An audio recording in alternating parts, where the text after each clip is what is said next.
Halo, selamat siang, salam, apa kabar semuanya? Baik semuanya? Luar biasa. Oke, Bapak Ibu Saudara dikasih Tuhan, siang hari ini kita akan memulai ibadah kita. Bapak Ibu Saudara, apa yang ada dalam pikiran kita ketika kita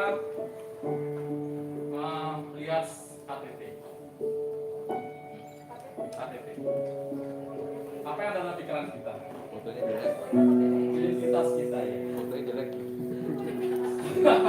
Yang sudah punya KTP siapa?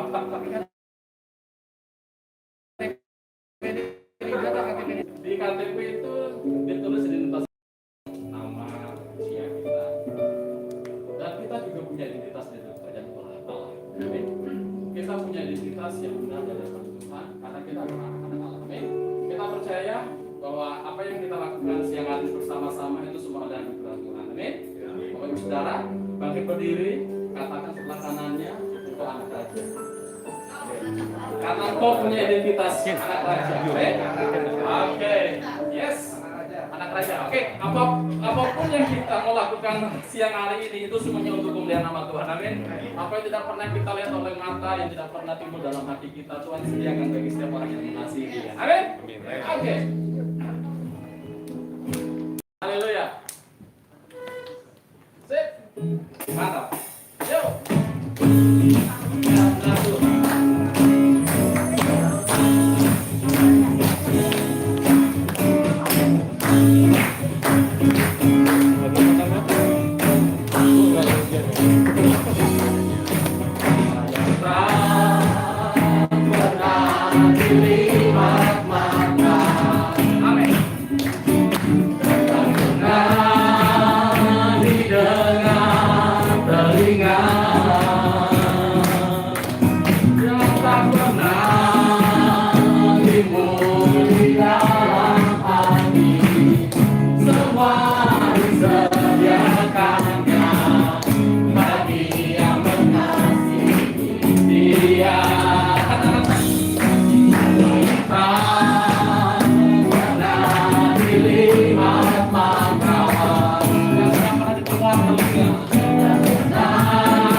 Sebab firman-Mu berkata, maka kuatlah roh dan jiwaku.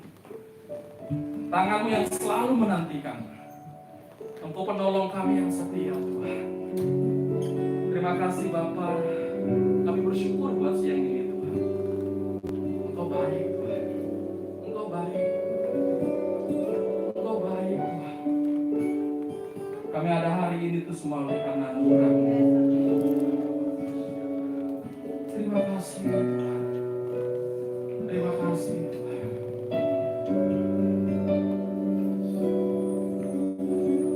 Firman-Mu berkata, Kau besertaku, maka kuat roh dan jiwaku. Tangan-Mu Tuhan selalu ku nantikan, di setiap langkah ku percaya, dengan sayap-Mu ku akan terbang tinggi di tengah badai hidup. Ku tak menyerah, Kau kekuatan dan perlindungan.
Engkau sungguh baik Tuhan, Engkau sungguh baik, Engkau sungguh baik. Sebab Engkaulah tempat kami berlindung, pertolonganku datangnya dari Tuhan yang memberi kemenangan.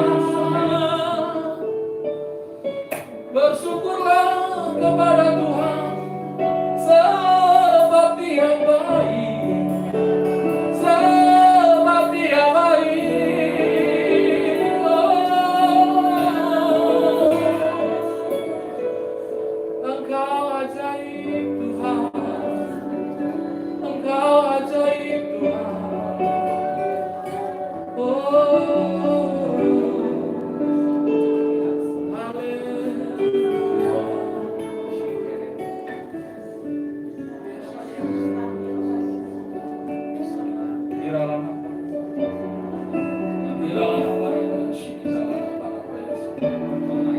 Engkau layak disembah Tuhan, Engkau layak ditinggikan Tuhan.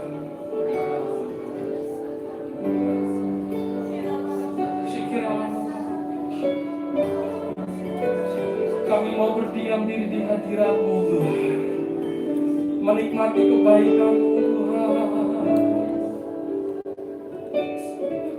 Sebab beginilah firman Tuhan, janganlah mengingat-ingat hal-hal yang dahulu, dan janganlah memperhatikan hal-hal yang dari zaman purbakala. Lihat, aku hendak membuat sesuatu yang baru, yang sekarang sudah tumbuh. Belumkah kamu mengetahuinya? Ya, aku hendak membuat jalan di padang gurun dan sungai-sungai di padang belantara. Binatang hutan akan memuliakan aku, serigala dan burung unta. Sebab aku telah membuat air memancar di padang gurun dan sungai-sungai di padang belantara, untuk memberi minum umat pilihanku. Mari katakan, umat pilihanku, umat pilihanku. Kita semua adalah umat pilihan Tuhan. Tuhan yang berdaulat atas hidup kita, Tuhan yang berdaulat atas kehidupan kita saat ini. Mari kita katakan pujian ini, Engkaulah Tuhan, Engkaulah Raja, Engkaulah Tuhan,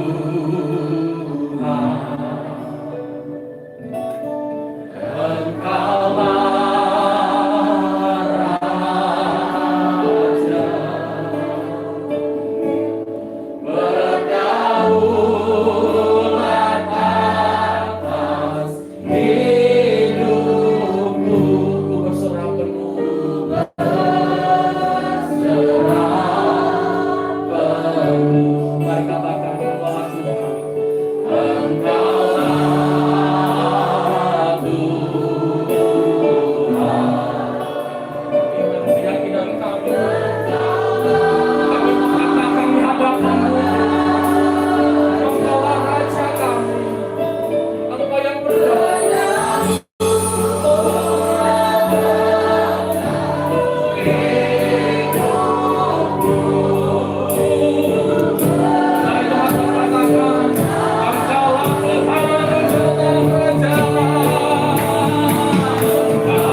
merasakan hadirat-Mu.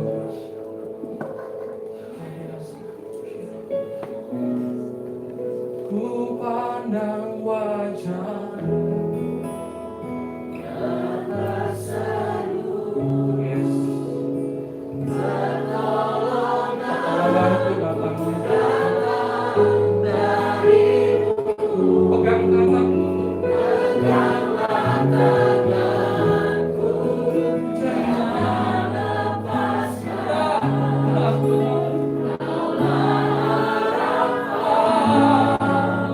Dalam hidupku katakan ku pandang wajah-Mu. Inilah seruan kami kepadamu Tuhan. Pertolonganku datangnya dari Engkau.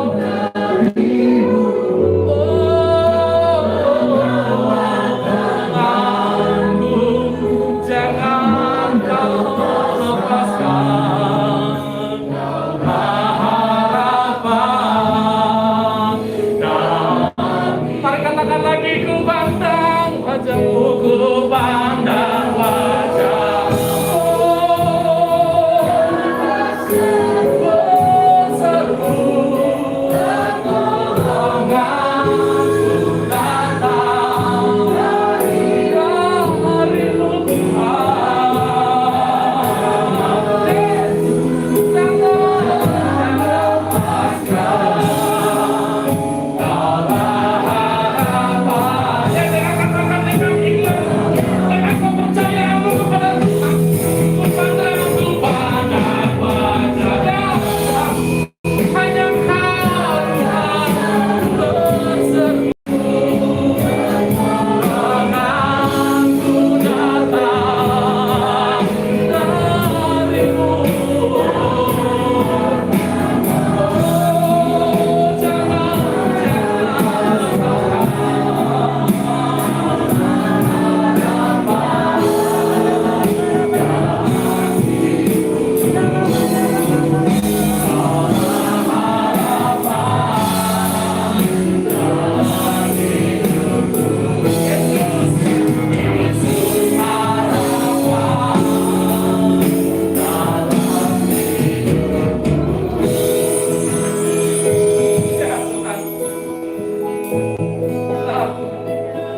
Sebab Engkau telah lebih besar.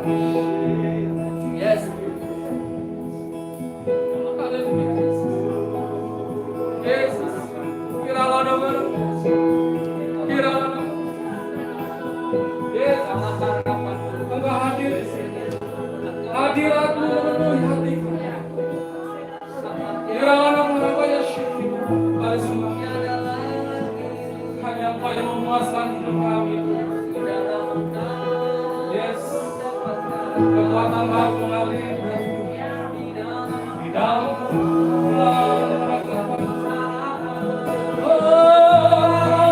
hadirat-Mu penuhi kami.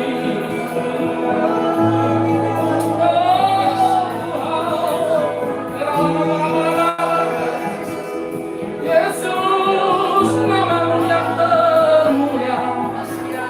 Nama Yesus berkuasa.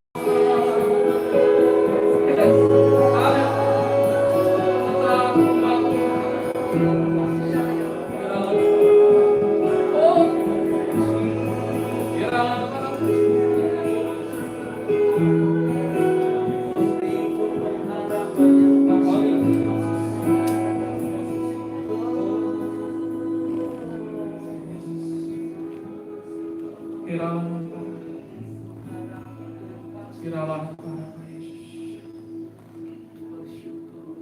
Engkau terlebih besar Tuhan. Yesus terlebih besar. Yesus terlebih besar di dalamku, di dalamku.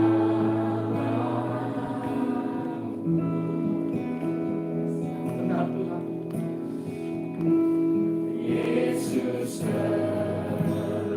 Ya, udah. Kota lebih besar persoalan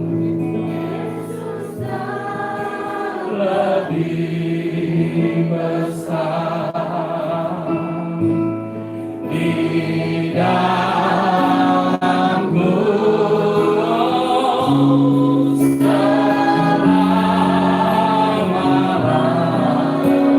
Inilah pernyataan kami Tuhan. Yesus lebih besar. Yesus lebih besar di dalamku.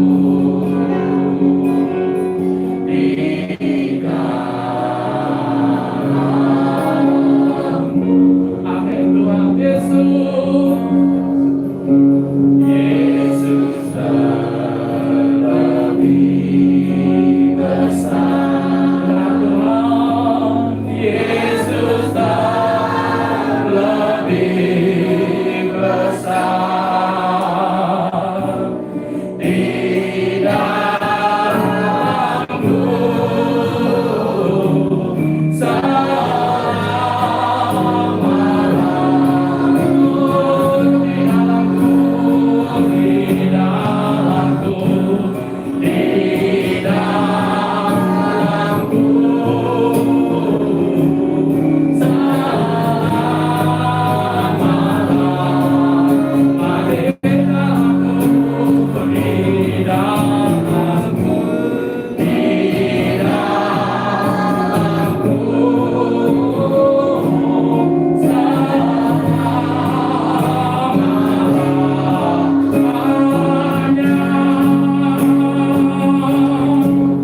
Kami bersyukur, kami punya Allah yang lebih besar dari setiap persoalan kami.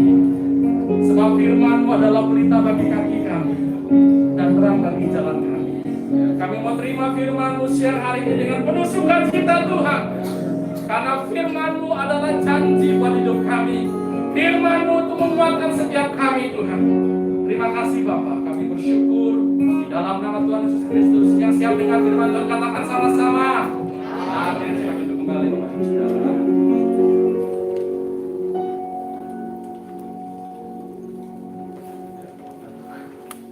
Cek. Kasih tim propetik. Shalom Bapak Ibu Saudara semua. Ya. Hari ini adalah sudah genap 1 tahun, bukan 2 minggu, 2 bulan 3 minggu, tapi 1 tahun 3 bulan. Ya, jadi sudah 15 bulan. Ya, kita hidup di dalam situasi COVID, ya. Pandemi COVID, dan kita tetap melihat bagaimana pemeliharaan Tuhan yang begitu ajaib tetap ada dalam kehidupan kita. Saya juga mau nyapa teman-teman yang menyaksikan secara live, ya. Shalom juga, ya. Selamat beribadah di rumah saja, ya. Tuhan memberkati saudara. Semoga ketidakhadiran saudara di tengah-tengah tempat ini juga tidak akan mengurangi hadirat Tuhan yang saudara bisa rasakan di rumah. Oke, nah, Bapak Ibu saudara yang dikasih oleh Tuhan, ya. Kita tentunya sedang berpikir bagaimana kita bisa memiliki satu situasi pertemuan yang berbeda, ya, dari ketika sebelum COVID dan sesudah COVID, ya. Karena apa saudara? Karena kita mau bahwa setiap kali kita bertemu seperti ini selalu ada sesuatu yang baru yang bisa kita saksikan. Karena apa? Ya, karena menurut penelitian, ya, Josh Barna yang tim PKS, ada yang hadir waktu Zoom kemarin? Oke, masih ingat? Ya. Untuk masa ibadah tatap muka setelah COVID, ya, tentunya akan sangat jauh berbeda. Kalau dulu orang selalu berbicara tentang bagaimana kita mengenal dan mengetahui Tuhan, ya.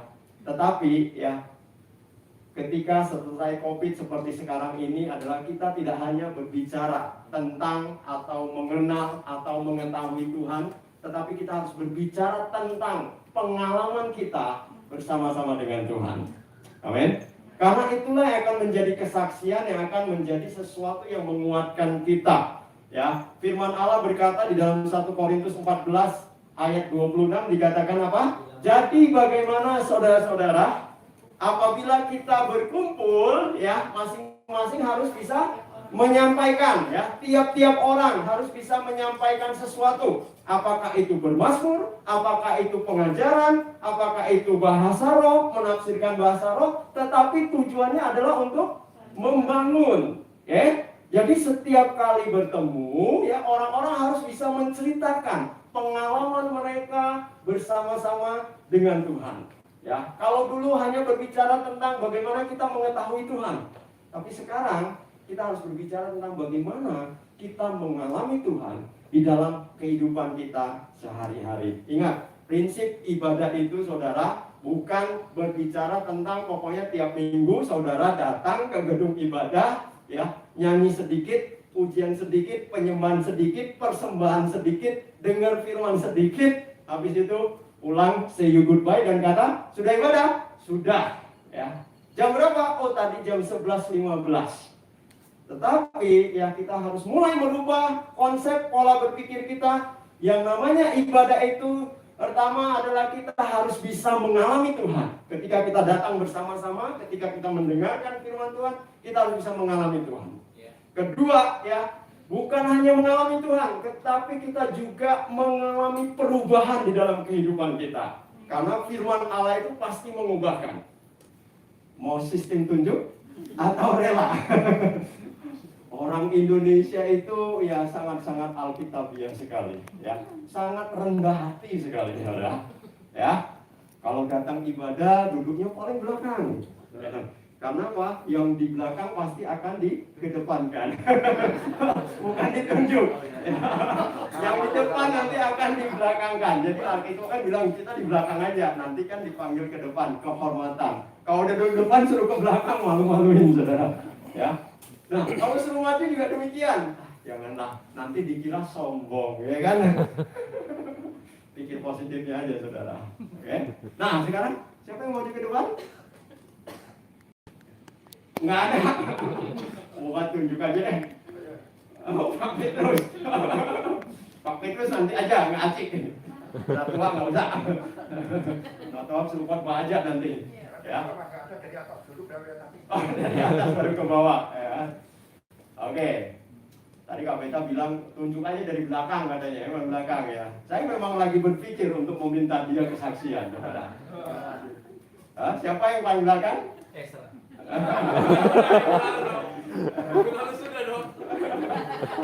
Sebelahnya Esra. Ayo Amin. Ya, ini zaman COVID gitu badan tambah gemul. Berarti kan tanda-tanda kemakmuran gitu.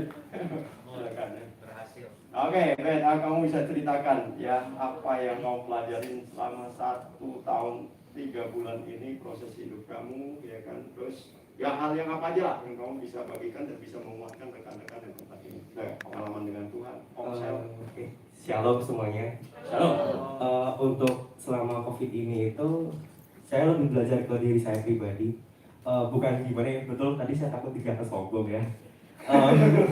Dari awal COVID sampai sekarang, puji Tuhan, untuk ekonomi saya baik-baik aja. Kelihatan ya, Tuhan luar kelihatan. biasa berada dengan saya. Kelihatan. Tapi di samping saya oke nih dalam ekonomi, Tuhan itu ubah banyak hal dalam hidup saya pribadi. Jadi dari awalnya itu saya belum terlalu fokus sama Komsel, meskipun saya udah tertanam, saya masih kayak belum terbuka sama mentor dan lain-lain. Kamu Komsel di mana, Bet? Di Komsel Nusa 2. Sekarang udah pindah? Enggak, masih sama sih. Oh, masih di Nusa 2? Ya, tapi maksudnya untuk tahun. Oh, ke Sambi, sorry, ke Sambi. Iya, Iya. Udah di multiple kali. Belum terbiasa lah. Oke, terus tahun lalu itu masih Komsel, masih ya lain-lain lah, ikut bagi-bagi sembako ke teman-teman, maksudnya ikut pelayanan lah. Tapi saya merasa kayak hidup saya itu belum berubah sama sekali gitu. Tahun kemarin per awal tahun ini saya dapat goal setting di mana kayak Tuhan izinkan saya untuk berfungsi maksimal saya keluar dari zona nyaman saya, dimana kayak saya punya talenta yang memang waktu saya berdoa tuh Tuhan pengen kayak saya pakai itu luar biasa lagi tahun ini. Terus dan salah satu goal setting juga saya harus terbuka sama mentor. Dan puji Tuhan yang sebelumnya saya cuma ikut pelayanan, saya kira waktu saya pindah ke Bali kayak saya udah selesai dengan masa lalu saya, dengan aib saya, dengan kelemahan saya. Tapi waktu di sini Tuhan izinkan saya, Tuhan ingatkan saya kembali bahwa saya nggak bisa bertarung sendiri. Saya nggak bisa untuk maju ke depan, saya bangkit, tapi saya nggak punya backingan gitu, saya nggak punya teman untuk saya sharing. Dan saya bersyukur banget sih kalau Tuhan ingatkan saya waktu tahun ini minta untuk dimentoring lebih lagi. Jadi tahun ini pun saya merasa saya bebas dan saya merasa kayak saya masih dijaga gitu. Karena tahun ini saya udah bisa berhasil untuk membuka semua hal yang mungkin saya malu ya untuk membuka itu, tapi sama Tuhan izinkan untuk saya share sama mentor saya gitu. Lalu untuk saya pribadi kayak gini, misalkan ada ya orang yang mungkin hatinya udah baik nih, mereka udah menang gitu, tapi ya Tuhan izinkan untuk dia di padang gurun, di mana padang gurunnya tentang mungkin keuangan, kesehatan dan lain-lain. Saya juga bersyukur meskipun saya keuangan oke, terus kondisi hidup oke, keluarga oke, tapi disinilah saya dibentuk Tuhan gitu. Tuhan kasih pandangan lain di mana saya dipelihara luar biasa selama COVID ini, tapi di tengah-tengah kebaikan hidup saya, Tuhan izinkan membentuk saya pribadi lebih luar biasa lagi, di mana saya bisa lebih aktif. Puji Tuhan sih udah 2 bulan atau lebih ini saya mulai untuk ikut sate, lalu baca Alkitab, terus penyembahan gitu. Yang dimana tahun lalu itu saya nggak pernah sama sekali. Jadi memang saya Kristen dari kecil, tapi kayak untuk baca Alkitab pun saya jarang sekali gitu. Tapi di tahun ini saya bersyukurnya kayak Tuhan benar-benar fokus untuk ubah hidup saya, di mana ya Albert yang dulu kayak merasa dia menang sendiri, dia merasa kayak Albert seorang diri bisa memenangkan jiwanya sendiri, tapi Tuhan ingatkan kembali, Tuhan sadarkan kembali bahwa Albert yang di balik ini perlu untuk ditolong gitu. Jadi kayak saya diingatkan untuk saling terbuka, saling jaga hubungan, terus ya itulah, punya kenal lebih sama Tuhan, punya hubungan lebih sama Tuhan. Itu sih yang saya ingatkan di selama COVID ini. Terima kasih. Oke, thank you Albert. Ya, ternyata di tengah-tengah situasi COVID, ya Tuhan tetap memiliki maksud yang luar biasa dalam kehidupan kita. Ya. Oke, siapa lagi, saudara? Hah? Ada? Yulia. Ayo, Yulia, silakan Yulia. Tadi kalau kamu nggak nunjuk, saya akan nunjuk kamu Yulia. Ya, silakan Yulia, ceritakan. Mulai dari awal sampai dengan akhir. Gantiin saya juga nggak apa-apa. Tuhan, saya bisa ada di komunitas ini selama saya berapa tahun ya, dari 2012 sampai 2020, lalu akhirnya saya menemukan keluarga rohani. Jadi saya sebelumnya sempat ya kan di Bali, terus akhirnya ibadah, tapi saya belum tahu mau gimana. Terus karena menikah sama suami, saya ikut ke tempat suami. Tapi setelah menikah ternyata ya suami akhirnya malas kerja ibadah gitu kan.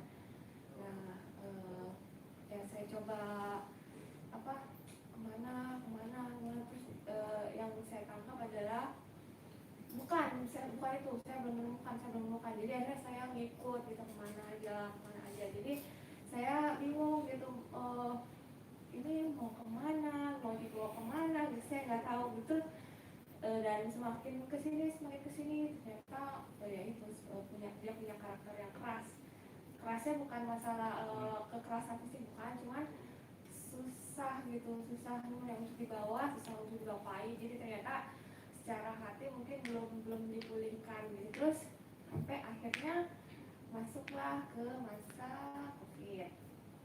Nah, masa COVID ini awal-awal ya tempat kerja masih oke, terus lama-lama mulai dipotong semua di setengah gitu.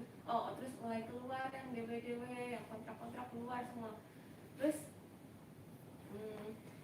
secara ini sih saya ngandelin suami saya karena dia pintar secara apa ya, negosiasi dagang kayak gitu.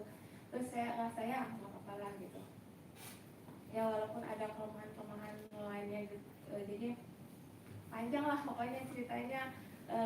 Tapi intinya Tuhan ngizinin di bulan September ya, sebelumnya bulan akhir Agustus itu. Jadi sebelumnya kan, sebelum lagi kita mundur lagi saya tuh di Bali itu menemukan bahwa panggilan hidup saya itu di dalam hal misi. Jadi sebelumnya saya kan pelayanan mimbar. Jadi saya dilahirkan di keluarga hamba Tuhan. Jadi saya pelayanan ya cuma tahunya pelayanan mimbar gitu. Jadi saya pindah kuliah pelayanan lagi mimbar, terus saya jadi singer. Terus rasanya kan di gereja besar gitu, jadi merasa oh saya bangga gitu ada di tengah gitu. Terus sampai pindah lagi ke gereja lain sama si organisasi, cuman saya pada sekolah minggu ini. Tapi saya mikir gitu, tujuan saya melayani seperti itu apa gitu tujuannya. Memang sih untuk menyenangkan Tuhan, tapi kok kayak ada sesuatu yang nggak saya dapetin gitu. Terus sampai akhirnya ya udah, saya akhirnya sampai Tuhan buka jalan ke Bali. Ya udah, akhirnya saya mulai ikut komunitas yang pokoknya saya ditemukan dengan hamba Tuhan yang di bidang misi gitu. Terus akhirnya diajak ke pelayanan misi baru lah. Saya ternyata ini gitu, selama ini yang saya cari-cari gitu. Terus udah saya sempat ya ke desa, terus ajak suami saya. Jadi dia tuh juga mulai menemukan Tuhan, walaupun dalam saya bawa suami saya itu banyak peperangan roh yang terjadi gitu. Untuk membawa dia itu sangat berat gitu. Terus sampai akhirnya ya itu bulan Agustus, jadi saya kan udah pernah ke Abalov di Nusa Dua. Nah terus saya ketemu dengan teman-teman di Bapak kita juga, dianya juga nggak tahu. Terus tapi saya cuma beberapa kali, mungkin 3 kali.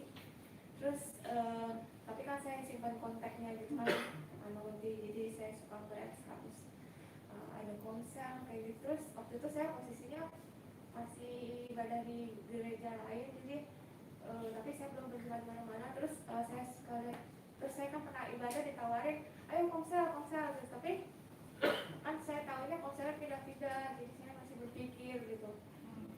Terus sampai akhirnya di bulan Agustus akhir itu saya memutuskan untuk, jadi waktu itu saya udah, karena tahu suami saya nggak mau ibadah di tempat itu, jadi ngapain saya lanjut konser di sana gitu. Jadi ya udah, kita ibadah di rumah berdua. Terus lama kelamaan entah gimana Tuhan menggerakkan saya waktu saya lihat status ayo konser gitu. Akhirnya saya gimana kak, aku ikut gitu. Terus saya nekat ke sendiri gitu. Terus saya nggak tahu tujuannya apa, pokoknya saya ikut aja gitu. Terus begitu di sana ya saya share kalau saya itu udah tahu panggilan saya, tapi saya nggak tahu mau dikemanain. Saya pelayanan, saya peduli sama jiwa-jiwa, saya mau ngasih jiwa dan punya belas kasihan Tuhan, tapi tujuannya buat apa sih gitu. Terus ya udah, saya intinya mau perbaiki apa yang harus diperbaiki gitu. Terus nah kemudian seminggu kemudian saya mengajak suami saya rencananya, tapi tiba-tiba ada satu kejadian terjadi dan Tuhan mengizinkan saya dan suami saya dididik di tempat yang berbeda lah istilahnya gitu. Terus jadi ya di masa COVID ini, saat saya mengandalkan dia, tiba-tiba orang yang saya andalkan tiba-tiba Tuhan izinkan pergi. Terus ya saya awal-awal kan gimana gitu, terus kayak kecewa, takut gimana gitu. Terus terus kan orang tua juga belum tahu, tapi yang satu tempat yang paling saya setuju untuk saya share langsung kak, itu kan gitu kak, saya gini sesuatu nggak apa-apa, kamu nggak sendiri, kamu ada keluarga di sini. Terus ya udah, akhirnya ya saya mulai cerita gimana gitu. Terus nggak lama dari itu, sekitar beberapa minggu kemudian, terus tiba-tiba ada mesbah pagi. Nah mesbah pagi itu ya kan saya biasa kalau misalnya sama ikut Tuhan itu saat teduh ya semuanya saya, terus melayani orang, care sama orang, terus semuanya saya. Jadi pas saya mood saya iya, kalau nggak mood ya udah nanti dulu gitu. Terus ya mulai mesbah ini tiap pagi ya walaupun cuma denger ya pokoknya sejak kejadian itu saya belajar untuk mengucap syukur sama Tuhan, walaupun harusnya saya ngeluh, harusnya saya kecewa, tapi saya mengucap syukur dan ternyata Tuhan tuh kasih penghiburan banget. Itu kayak bukan kejadian, suatu kejadian yang berat, terus ditambah lagi dengan mesbah yang walaupun kadang cuma awalnya cuma saya dengar, terus lama kelamaan saya mikir juga nih kira-kira buat berapa lama, karena secara pribadi saya mikir dengan kota saya sendiri biasanya saya cuma bertahan paling sebulan lah gitu, terus ternyata sampai sekarang udah berapa lama ya. Terus dulunya saya cuma jadi pendengar, terus mulai diajak untuk aktif, ayo kamu berdoa, kasih kepercayaan untuk berdoa, untuk penyembahan sama Tuhan, dan semakin lama tuh Tuhan membuat saya semakin tajam gitu, semakin peka. Terus jadi kan suka dulu kan saya sejak lahir baru di SMA, terus saya terima Roh Kudus, itu saya tahu Tuhan tuh selalu ada bareng saya walaupun saya ini suka hilang-hilang gitu. Selama di Bali ya Tuhan mulai membuat saya makin tajam, terus tahun 2018 tuh saya hilang lagi sampai 2020, sampai saya ketemu lagi sama keluarga rohani, terus akhirnya Tuhan mulai lagi membuat saya peka gitu dalam roh gitu, terus banyak hal-hal yang mulai Tuhan bukakan, mulai Tuhan bukakan lewat mimpi, lewat pekaan, lewat teguran kayak gitu. Terus ya mungkin masalah suami saya akhirnya menjadi bukan masalah buat saya gitu. Terus mulai banyak jiwa-jiwa yang Tuhan kirim, gimana caranya, pokoknya banyak jiwa-jiwa yang mulai Tuhan percayakan, dan akhirnya makin ramai gitu di mesbah kan, walaupun ya naik turun gitu kan. Cuman satu hal yang saya dapat ya itu saya belajar untuk konsisten ketemu sama Tuhan, berkomunikasi dengan Tuhan, dan saya juga belajar untuk nggak jadi penonton doang, belajar untuk aktif,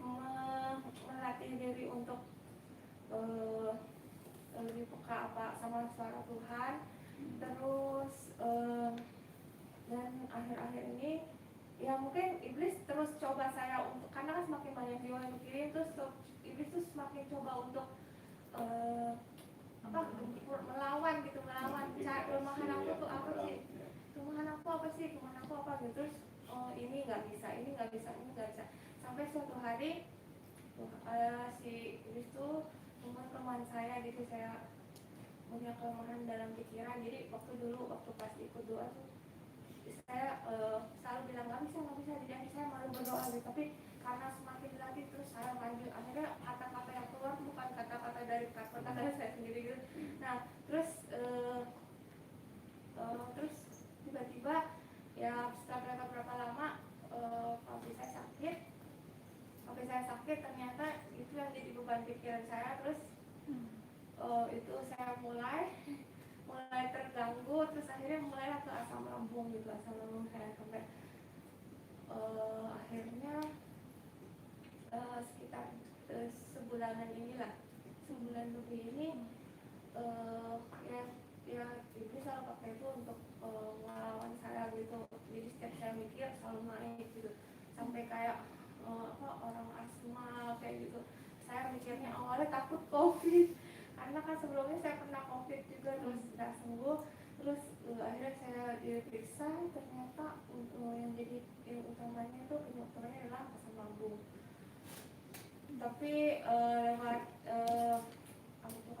aku diingetin bahwa apapun yang menghalangi, sekalipun itu penyakit, masalah, apapun itu, hidup kita adalah milik Kristus, dan nggak ada satupun yang berkuasa untuk memisahkan kita dari Tuhan. Jadi nggak perlu takut, sekalipun kita harus kehilangan nyawa sekalipun.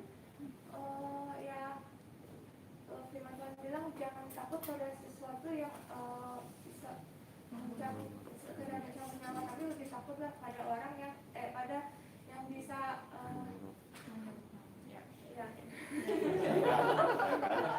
hanya bisa membunuh tapi yang bisa membinasakan. Membinasakan dan melempar ke dalam neraka gitu. Terus ya udah sejak itu pokoknya saya belajar untuk melatih diri. Kalau mulai kambuh lagi, menenangkan diri kayak gitu. Terus sekarang anak saya punya teman yang bisa saya telepon, mencoba untuk menenangkan. Jadi akhirnya yang biasanya kalau misalnya udah kambuh, saya udah 2 kali kambuh, selalu berpikir untuk ke UGD, tapi puji Tuhan sekarang enggak. Jadi saya belajar mengenali teman saya, terus belajar terus saja mengolah tubuh saya, pikiran saya gitu. Jadi ya, dan ini sebenarnya minggu terakhir saya ibadah di sini karena saya mau mudik. Jadi mohon doa dari saudara dan semua Mau mudik. mudik karena ya puji Tuhan akhirnya Tuhan kasih kesempatan untuk saya pulang setelah sebelum COVID itu kan sempat sama keluarga ketemu 2020 bulan Februari.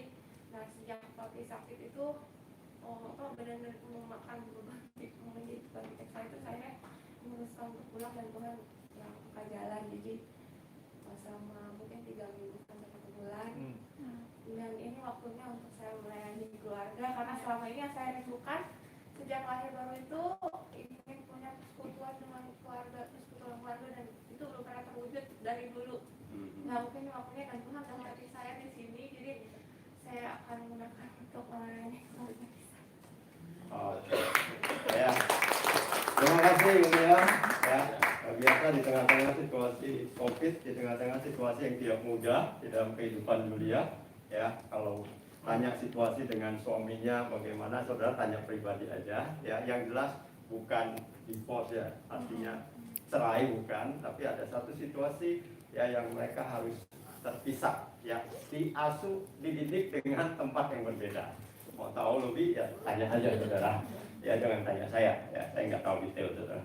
Oke, nah jadi Bapak Ibu selalu dikasih oleh Tuhan, tergantung bagaimana kita melihat situasi ya di tengah-tengah situasi yang sulit ini. Orang bilang ya situasi yang sulit ya justru membuat kita menjadi susah. Tetapi ada sebagian orang yang lain berkata, justru di tengah kesulitan itu banyak kesempatan-kesempatan yang Tuhan bukakan. Tergantung dari sudut mana kita melihat, tergantung dari bagian mana kita bisa meresponi ya situasi itu ya. Nah, jadi hari ini saudara ya saya percaya bahwa apapun yang sedang kita alami, yang sedang kita hadapi di dalam kehidupan kita, ya ingat Tuhan bukan kurang kerjaan untuk kita. Tetapi ada sesuatu yang sedang Dia latih atas hidup kita. Pertanyaannya adalah, apakah kita bisa menangkap itu? Apakah kita cukup peka untuk proses yang sedang Tuhan izinkan terjadi atas keberadaan kita? Nah, hari-hari ini, ya bukan hari-hari ini ya, tapi dalam beberapa minggu saya banyak menyampaikan tentang proses identitas. Karena saya meyakini saudara, ya kalau kita tahu betul identitas kita, mengenal identitas kita, maka itu akan mempengaruhi pola pikir kita. Dan kalau pola pikir kita berubah, maka itu akan mempengaruhi tindakan kita. Jadi seseorang bisa dikenal dari hidupnya itu ketika ya dia mengerti identitas hidup dia, ya. Tapi kalau dia tidak mengerti identitasnya, tidak mengenal siapa dia, ya, itu susah sekali. Dia akan mencari-cari, dia akan memakai berbagai macam cara untuk berusaha yang menunjukkan siapa diri dia, ya. Nah, hari ini, saudara, saya ingin membagikan tentang bagaimana identitas kita di dalam Kristus. Lengkapnya, saudara bisa saksikan di YouTube, ya, channelnya Abalok Bali, itu rekamannya utuh di sana. Yang jelas hari ini kalau saya sampaikan ini hanya garis-garis besarnya ya. Tapi satu hal yang saya mau tekankan adalah kalau kita mengenal identitas kita, maka akan mempengaruhi pola pikir kita. Kalau pola pikir kita berubah, maka akan mempengaruhi tindakan kita. Ya. Seseorang bisa dikenal ya ketika dia ada di tempat tertentu ya. Saudara, saya ubah ilustrasinya ya. Kalau kita mengenal identitas kita, kita pasti akan bertindak sesuai dengan identitas yang ada pada kita. Tetapi kalau kita tidak mau menerima itu, ya maka kita akan melakukan sesuatu yang berbeda. Ya, saudara pasti tahu ya kan, putra mahkota Inggris. Siapa saudara? Ya, ada Pangeran William dan Pangeran Harry. Ya toh? Pangeran William akan menjadi putra mahkota, ya, dan dia akan menjadi raja pasti satu harinya, ya. Tentunya sikap hidup dia berbeda sebagai seorang pangeran. Adiknya Harry itu juga pangeran, tapi dia bukan putra mahkota. Dia seorang anak yang lahir di dalam kerajaan. Tentunya ada aturan-aturan yang mereka harus hidupi di dalam kehidupan mereka sehari-hari, ya. William tetap bertahan dengan status dia sebagai seorang pangeran dan putra mahkota. Tetapi adiknya mengambil keputusan yang lain. Karena dia tidak mau diikat dengan aturan-aturan yang ada di dalam kerajaan. Jadi dia memutuskan untuk apa, saudara? Ya, dia keluar dari keluarga kerajaan. Jadi dia bukan lagi seorang pangeran. Dia sama seperti masyarakat biasa. Dan dia hidup tidak terikat dengan aturan-aturan yang ada di dalam kerajaan. Jadi saudara, ya, identitas kita itu akan mempengaruhi, ya, tindakan kita, dimulai dari pola pikir kita. Nah, saudara, saya hari ini saya ambil dari, ya, kitab Lukas pasal yang ke-15, ya.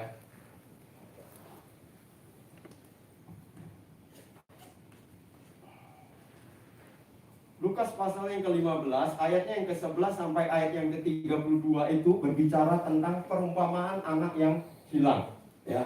Biasanya ini orang selalu mengkhotbahkan tentang pertobatan, ya, anak yang hilang kembali kepada bapaknya, ya kan, berbalik dia bertobat, ya. Atau biasanya dikhotbahkan tentang apa, saudara? Hati bapak, ya, dilihat dari sisi bapaknya yang selalu siap untuk menerima, ya, anaknya yang mau kembali, anaknya yang bertobat, anak yang mau berubah.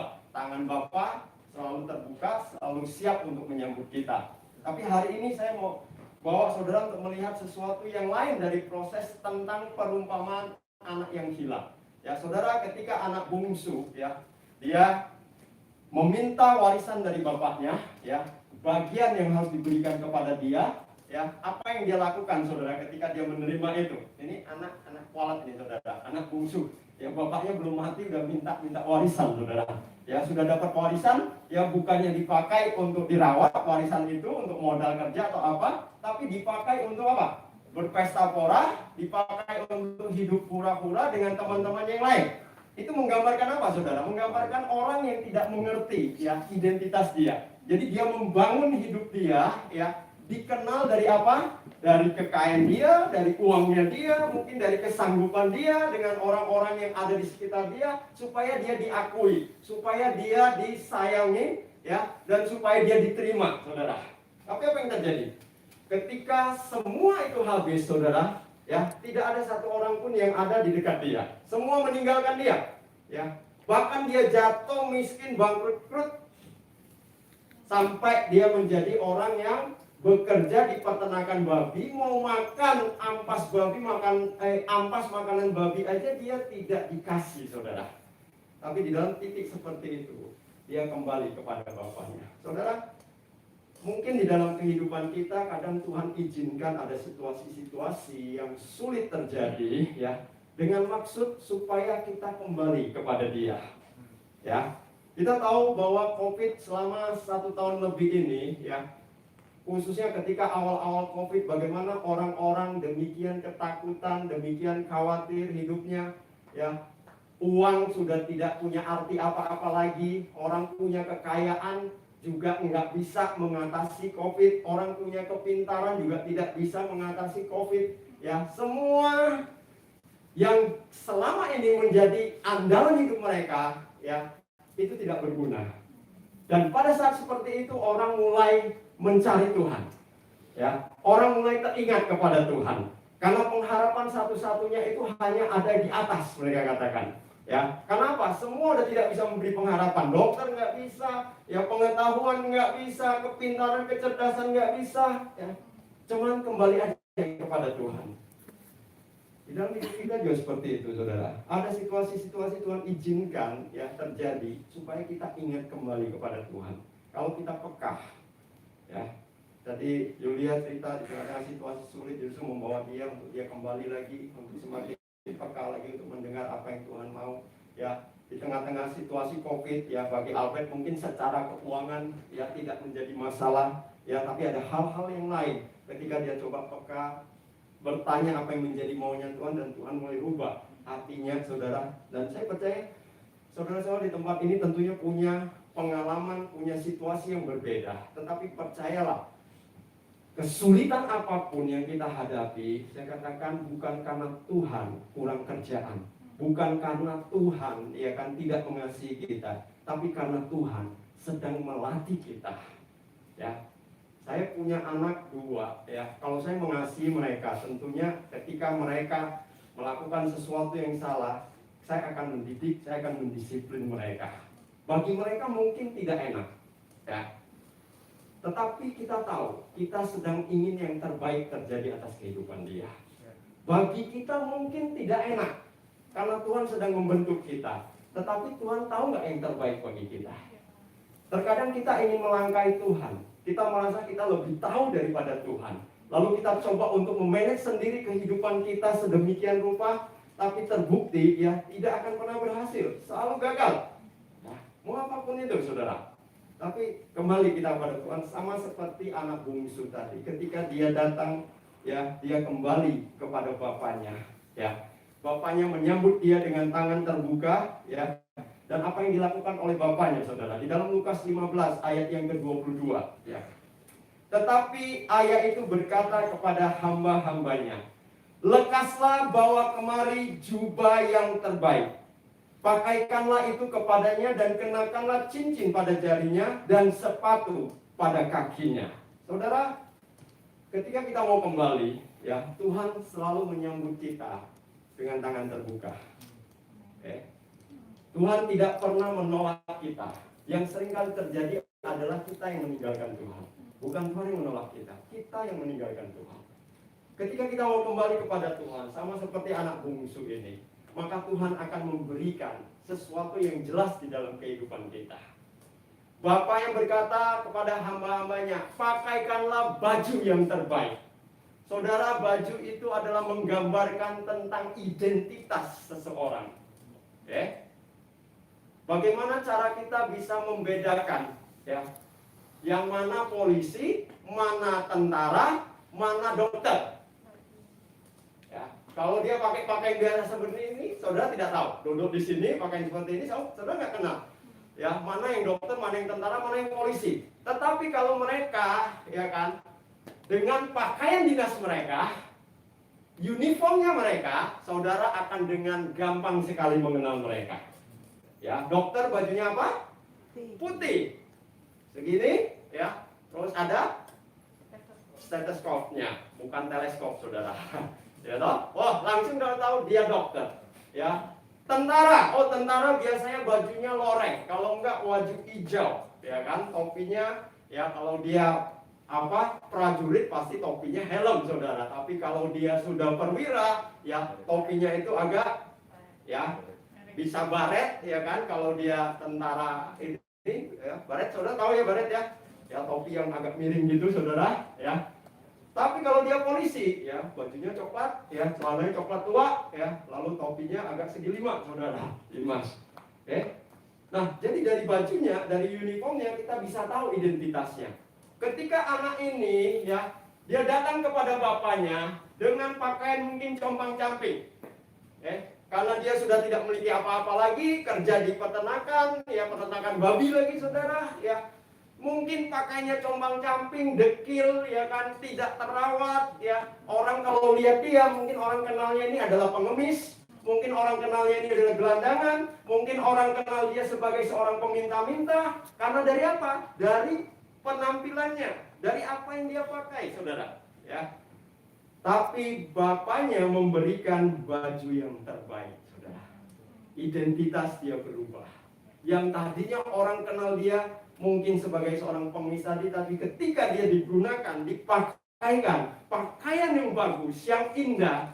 Kalau bapaknya waktu itu ada seorang raja, maka orang langsung akan kenal dia sebagai seorang pangeran, putra raja. Kalau bapaknya pengusaha, orang akan tahu, oh ini anak pengusaha dari pakaiannya. Jadi Bapak Ibu selalu dikasih oleh Tuhan, ketika kita kembali kepada Allah kita, Tuhan memberikan identitas yang jelas kepada kita. Kamu adalah anak Allah. Nah, bukan hanya identitas yang Tuhan tunjukkan kepada kita. Lalu bapaknya berkata, pakaikanlah. Karena raja-raja biasanya stempelnya itu ada cincinnya, saudara. Jadi kalau dia mengirim surat, dia stempel surat itu, ya, kemanapun surat itu dibawa, ketika ditunjukkan, orang-orang lihat surat itu, mereka harus berlutut, karena itu menggambarkan kehadiran sang raja mereka, saudara. Dan Allah memberikan kita otoritas, kuasa atas apa, saudara? Atas kuasa-kuasa jahat, kuasa untuk mengalahkan kedagingan kita, kuasa untuk mengalahkan segala macam hawa nafsu dan godaan di dalam kehidupan kita. Tentunya ketika kita mengerti identitas kita, ketika kita tahu bahwa Tuhan memberikan otoritas kepada kita, maka kita bisa menggunakan otoritas kita itu. Kenapa banyak anak-anak Tuhan yang seringkali jatuh bangun dan kalah di dalam kehidupan perjalanan mereka? Karena mereka tidak tahu identitas mereka, mereka tidak tahu bahwa Tuhan sudah memberikan otoritas dan kuasa atas mereka. Di hari ini saya mau katakan, itu sudah ada di dalam kehidupanmu. Lalu yang berikutnya bapaknya berkata, pakaikanlah sepatu, ya, kasut. Itu berbicara tentang tujuan hidup. Kalau dulu anak bungsunya hanya berpikir sesuatu untuk poya-poya, memuaskan apa yang menjadi keinginan dia, hawa nafsu dia, tapi sekarang katakan engkau tidak lagi hidup seperti itu. Tujuanmu cuma satu, ya, bagaimana engkau bisa menyukakan hati Bapakmu. Kalau mungkin kehidupan kita dulu kita tidak peduli hal-hal yang mungkin, ya, sesuatu tentang dosa mungkin, ya, hal-hal yang kita berpikir itu nggak penting, ya. Yang penting bagaimana saya bisa menikmatinya, ya. Pernah dengar saudara orang diingetin tentang dosa, nanti kamu masuk neraka, lalu jawabnya apa? Ya dulu zaman saya, kau bilang, wah kan asik di neraka saya bisa ketemu Madonna, ketemu Michael Jackson, ya kan, ya, ketemu yang asik-asik, ya. Saudara, itu kan hanya screensavernya aja, saudara, ya loh, begitu dibuka lain isinya, saudara, ya. Nah, mungkin kita hanya memuaskan apa yang jadi keinginan kita, tapi ketika kita udah tahu identitas kita, ya, tujuan kita cuma satu, yaitu kerajaan Allah. Bagaimana kita bisa menghadirkan kerajaan Allah sesuai dengan visi kita, ya, visi Abalok ini, menghadirkan kerajaan dalam setiap bidang kehidupan. Visi kita cuma satu, tujuan kita cuma satu, keserupaan dengan Kristus dan menghadirkan kerajaan Allah. Saudara, bukankah itu sesuatu yang luar biasa yang Tuhan berikan atas kehidupan kita? Kalau kita ngerti identitas kita, maka kita tahu kemana kita akan berjalan dan kita tahu apa yang akan kita lakukan. Kalau selalu ngambang, berarti dia sendiri belum yakin akan identitasnya dia. Nah, kalau ada anak bungsu, saudara, tentunya ada anak sulung juga, ya. Anak sulung ketika dia mengetahui, ya, adiknya pulang, lalu bapaknya bikin pesta untuk adiknya, ya. Saudara, kalau saudara punya adik, ya, hilang, ada yang pernah punya adiknya hilang? Enggak ada, ya. Lalu adiknya pulang, seharusnya senang atau marah atau sedih, saudara?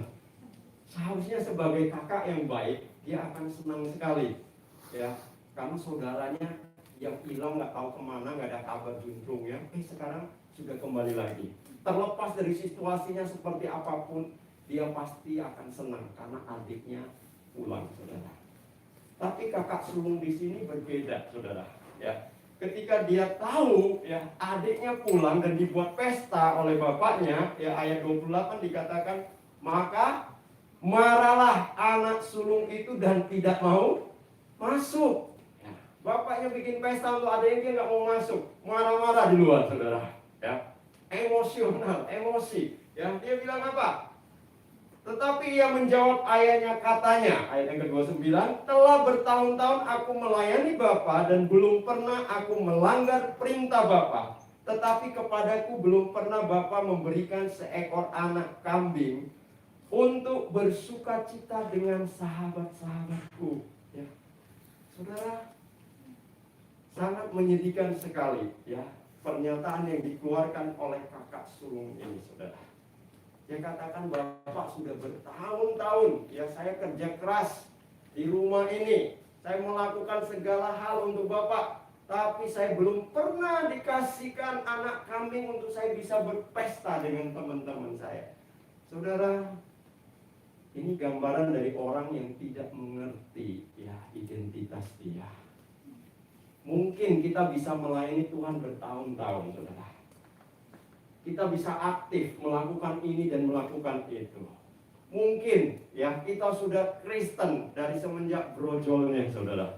Ya, tetapi kita memiliki mental yang sama seperti kakak sulung ini. Ya, yang berkata, Tuhan saya sudah melakukan ini, saya sudah melakukan itu. Ya kenapa Tuhan begini, kenapa Tuhan begitu? Saudara, bapaknya bilang sama dia, ya, ayat yang ke-31, kata ayahnya kepadanya, anakku, engkau selalu bersama-sama dengan aku, dan segala kepunyaanku adalah kepunyaanmu. Kenapa saudara? Dia itu anak. Jadi apa yang disediakan oleh bapaknya sebagai anak bisa menikmati nggak saudara? Bisa sekali. Ya. Karena apa yang ada padaku, yaitu juga punyamu. Ya. Apa yang saya sediakan itu juga menjadi bagianmu. Tapi sang sulung selama ini mungkin tidak pernah merasa bahwa dia ini adalah anak. Dia bekerja mati-matian dengan hanya tujuan untuk bisa mendapat perkenanan dari bapaknya. Ya. Saya mau katakan kepada Bapak Ibu Saudara di tempat ini, kita tidak sedang mencari perkenanan dari Allah. Karena apa saudara? Saya mau tanya, apakah kita diterima karena kita melakukan perbuatan baik? Apakah kita diterima karena kita sudah melakukan ini dan melakukan itu kepada Tuhan? Tidak. Karena Tuhan berkata, ketika engkau masih berdosa, ya, aku sudah menerima engkau. Ya, jadi bukan karena kebaikan kita, bukan karena apa yang sedang kita bangun, kita lakukan, pelayanan kita, no way, saudara. Jadi saya mau katakan kalau hari ini kita masih punya mentalitas atau pola pikir yang berpikir, oh saya melakukan ini, saya melakukan itu supaya saya berkenan kepada Allah. Buang itu saudara. Yes. Ya. Karena sebelum kau melakukan itu, kau sudah berkenan di hadapan Dia.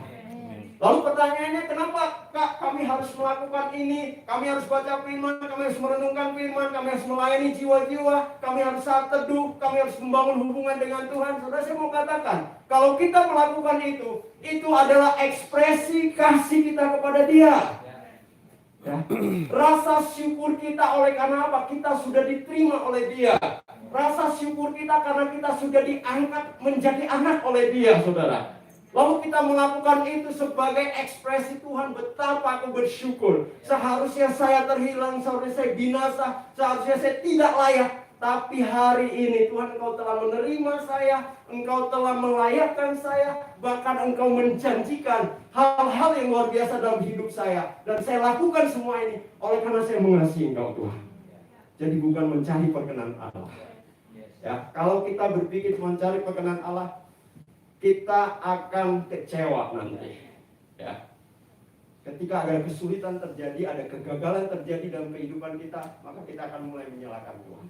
Ketika ada sesuatu yang tidak sesuai dengan hati kita, sama seperti anak sulung ini, dia mulai menyalahkan bapaknya. Aku sudah bertahun-tahun, kenapa seperti ini? Mungkin saudara akan berkata, udah lama saya ikut Tuhan, melayani Tuhan, kenapa Tuhan lakukan di atas hidup saya?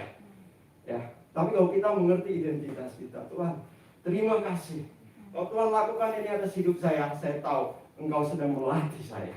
Saya tahu Engkau sedang menyediakan sesuatu yang luar biasa. Mungkin saya belum bisa melihat, tapi saya tahu ada sesuatu yang luar biasa yang Engkau sediakan atas hidup saya. Yang penting kita tahu identitas kita. Saya ini adalah anak-anak Allah.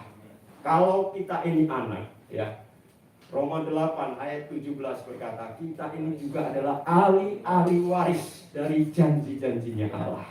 Jadi hari ini saudara, kita harus mulai benar-benar merubah mindset kita, pola pikir kita. Ya, bukan karena kita melakukan ini dan melakukan itu untuk kita dilihat oleh Tuhan, lalu Tuhan berkenan kepada kita.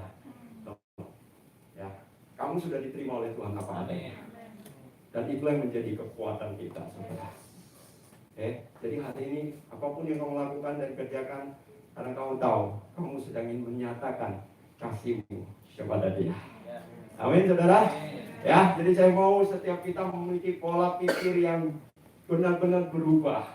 Ya, saya pernah menyampaikan kalau engkau kasih persembahan, engkau kasih perpuluhan, ya, jangan punya mental. Oh, karena saya udah kasih ini Tuhan, maka saya nuntut nih Tuhan, kamu harus berkati saya kembali. Ya. Oh, ayatnya ada di Maleakhi, ada itu. Ya, ujilah aku, Tuhan bilang. Tapi motivasi kita jangan seperti itu, saudara. Itu bukan mental anak. Ya. Itu mental barter. Ayo udah kasih ini Tuhan, kamu harus berkati saya ya. Nanti kalau Tuhan nggak berkati, awas. Bulan depan saya nggak kasih lagi. Ya, Tuhan diancam-ancam, saudara. Ya. Ingat, Tuhan kita itu bukan seperti manusia yang bisa disogok-sogok, saudara. Ya, dia akan menyatakan kasihnya, dia akan menyatakan apapun berkatnya, kelimpahannya kepada siapa yang dia mau berikan. Tidak ada satu orang pun yang bisa menghalanginya, saudara. Jadi bukan karena engkau memberi lebih banyak atau lebih dikit, lalu Tuhan berkati engkau lebih banyak atau lebih dikit. Enggak. Ya, tapi saya tetap mempercaya ada prinsip menabur dan menuai, saudara. Oke? Nah, jadi hari ini kita harus benar-benar berubah pola pikir kita, mindset kita. Ya, saya melakukan ini karena saya mengasihi Allah, karena saya anak-anak Allah. Saya punya otoritas. Kalau ada intimidasi atau apapun rasa takut, ingat, kamu punya otoritas untuk mengalahkan itu. Dan mulai berjalan menuju kepada apa, saudara? Menuju pada keserupaan dengan Kristus, dengan menghadirkan kerajaan Allah dimanapun kita berada. Ya, bagaimana kita menghadirkan kerajaan Allah di dalam kehidupan kita. Amin. Ya, sebentar kita akan sama-sama menikmati ya perjamuan ya roti dan anggur yang ada. Saya mau katakan, saudara, ya ini adalah bukti bahwa Tuhan menerima kita ketika kita masih berdosa. Yang mati di atas kayu salib ya untuk menyatakan kasih-Nya, menebus hidup kita supaya kita layak di hadapan Dia, saudara. Oleh karena darah Yesus kita dilayakkan. Oleh karena darah anak domba Allah kita dikuduskan. Bukan oleh karena perbuatan kita. Amin, saudara.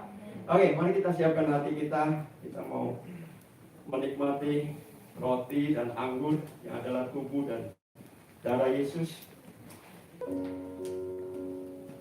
Terima kasih Tuhan buat darah-Mu, buat tubuh-Mu. Terima kasih.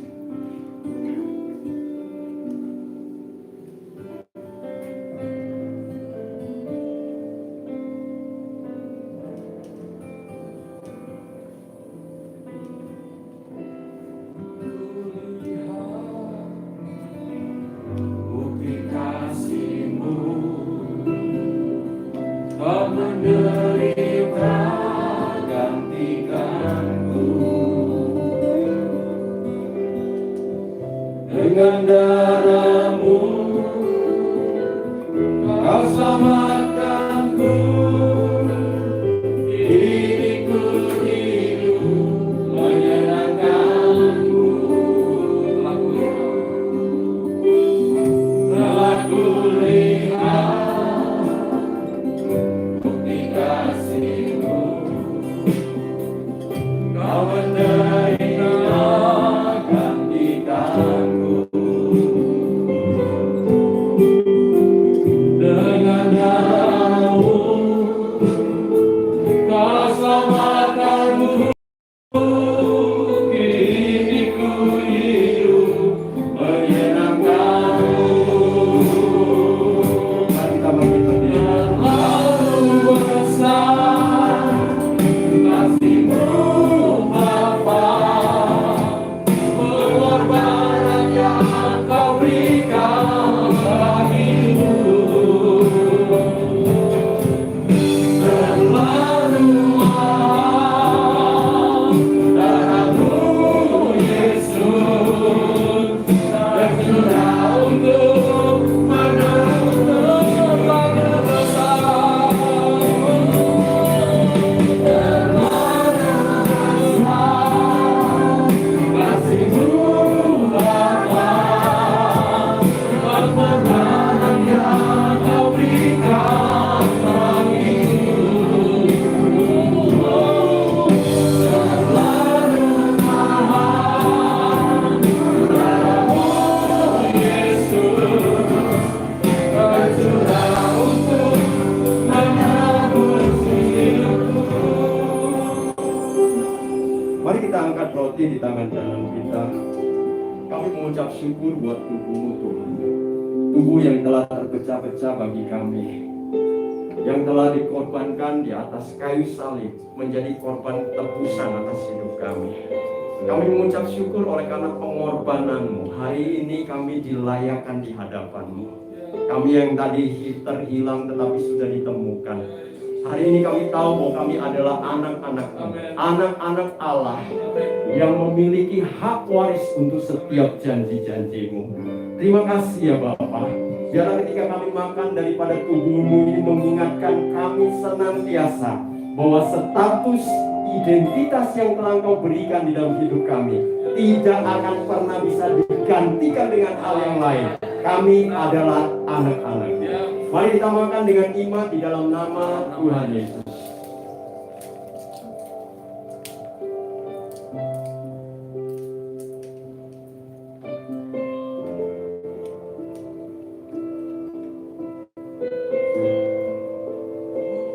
Kita angkat anggur yang ada tangan kanan kita. Terima kasih ya Bapak. Darah-Mu, darah anak domba Allah yang telah dicurahkan bagi kami, yang telah membasuh setiap dosa dan kesalahan kami, bahkan sakit penyakit kami. Dan oleh karena darah-Mu inilah ya Allah, kami telah memperoleh kuasa untuk kami menaklukkan segala apa yang jahat yang ada di tengah-tengah kami. Terima kasih ya Bapak. Biarlah ketika kami minum daripada darah-Mu, mengingatkan kami senantiasa bahwa kami adalah orang-orang yang layak di hadapan-Mu, dan kami adalah orang-orang yang layak untuk memberikan yang terbaik juga bagi Engkau. Mari kita minum dengan iman di dalam nama Tuhan Yesus.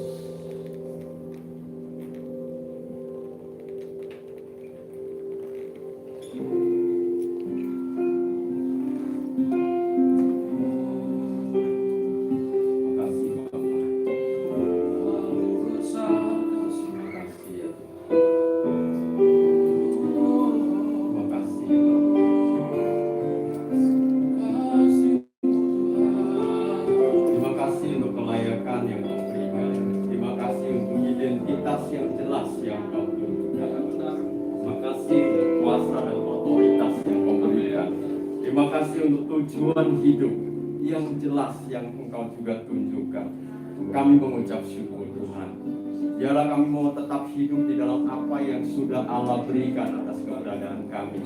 Dan kami tidak izinkan hal-hal yang lain apapun yang di luar kami untuk mengambil ini dari kehidupan kami. Firman-Mu berkata, tidak ada satupun yang dapat memisahkan kasih-Mu daripada kehidupan kami. Dan kamu tetap hidup di dalamnya. Kami mengucap syukur Tuhan. Makasih untuk hari ini. Kami bersukacita oleh karena kami adalah anak-anak Allah. Di dalam nama Tuhan Yesus. Yang percaya sama katakan amin. Tuhan Yesus memberkati kita semua. Oke, silakan duduk. Saya butuh waktu 1-2 menit saja. Minta maaf kalau kita terlambat sampai 15 menit. Yang saya ingin sampaikan pertama, kalau Bapak Ibu saudara sekalian ingin memberikan persembahan, nanti persembahan bisa dibantu. Mungkin Kak Tasya bisa ambil kotak di depan, bisa sebelum keluar bisa diberikan ya.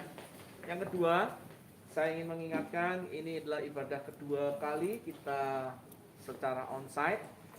Sejak tanggal 6 Juni yang lalu, saudara tetap mendaftar di dalam linknya WA Group di Keluarga Abolong Bali. Ada 2 pendekatan, selalu saya katakan kita onsite. Pertama, kita berani, kita beriman, kita tahu penjagaan Tuhan. Yang kedua, kita juga berhikmat, kita juga bijaksana, mengingatkan kita menjaga protokol kesehatan. Dan mari kita bangkit berdiri, kita akhiri ibadah kita. Kita bersyukur untuk kasih setia Tuhan. Kami bersyukur Tuhan untuk hari ini, kami boleh mengikuti, kami boleh merasakan, kami boleh dikuatkan, diteguhkan dengan kesaksian, dengan firman. Sebentar kami berpisah, kami mau ketika kami meninggalkan tempat ini, mari angkat tangan kita, terima berkat dari Allah Bapa, Putra dan Roh Kudus, yaitu berkat yang terbaik, berkat secara rohani, haus dan lapar akan firman Allah, berkat secara jiwani, damai sejahtera, sukacita, ketenangan, berkat secara jasmani, kesehatan, berkat keuangan melimpah atas itu. Terimalah berkat ini di dalam nama Tuhan Yesus. Setiap kita yang percaya berkata, amin. Tuhan memberkati. Tuhan Yesus memberkati. Silakan sudah bisa keluar dari pintu kanan dan pintu kiri. Kalau mau persembahan bisa ketemu dengan Kak Tasya. Tuhan memberkati.